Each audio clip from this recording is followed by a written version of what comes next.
গাছে বা কিনে আনেন যদি মোচা, মোচার রেসিপি বানানো খুবই সোজা।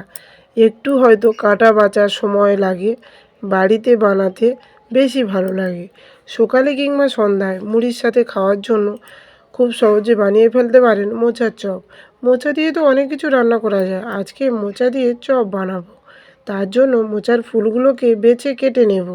এবার মোচাগুলোকে ছোট ছোট করে কেটে নিয়ে জলে দিন, এতে মোচার কষ জলটা বেরিয়ে যাবে। অন্য আরেকটি পাত্রে মোচা ও জল দিয়ে হালকা সেদ্ধ করে তুলে নিন। ওই তেলে বাদামটা ভেজে তুলে নিন। ওই তেলে জিরা, পেঁয়াজ কুচি, লঙ্কা কুচি দিয়ে একটু ভেজে নিতে হবে। তারপর দিয়ে দিতে হবে সেদ্ধ করে রাখা মোচা। কিছুক্ষণ ভেজে নেওয়ার পর দিয়ে দিন লবণ, হলুদ, লঙ্কার গুঁড়ো, জিরা গুঁড়ো ও ধনে গুঁড়ো দিয়ে বেশ কিছুক্ষণ ধরে কষিয়ে নিন। দিয়ে দিন সিদ্ধ করে রাখা আলু, ভালো করে মিশিয়ে নিন এবং সব শেষে দিয়ে দিন বাদাম ভাজা, দিয়ে নামিয়ে নিন।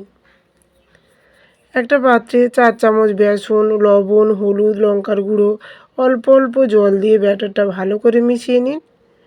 এবার প্লেটে বেসন ছড়িয়ে দিয়ে মোচাগুলো শেপ দিয়ে দিন। মিশিয়ে রাখা মোচা এবার চপের আকারে শেপ দিয়ে নেব। বেসনে গরম তেল মিশিয়ে আবারও বেসনটা ভালো করে মিশিয়ে নিতে হবে। বেসনের ব্যাটারে 1 চামচ গরম তেল দিয়ে আবারও ভালো করে মোচাগুলো বেসনে ডুবিয়ে গরম তেলে ভেজে নিন। এই পদ্ধতিতে বানিয়ে ফেলুন মোচার চপ। এই পদ্ধতিতে বানালে প্রত্যেকটা মোচার চপ খেতে মুচমুচে হবে আর খেতে খুবই ভালো লাগবে। তুলে নেব। আর মোচাগুলো দেখো কত সুন্দর হয়েছে, দেখুন না, খুব সকালে কিংবা সন্ধ্যায় হয়েছে। আর মুড়ি দিয়ে খাওয়ার জন্য এইভাবে বানিয়ে ফেলতে পারেন। একবার মোচার চপ বাড়িতে বানিয়ে খাবেন।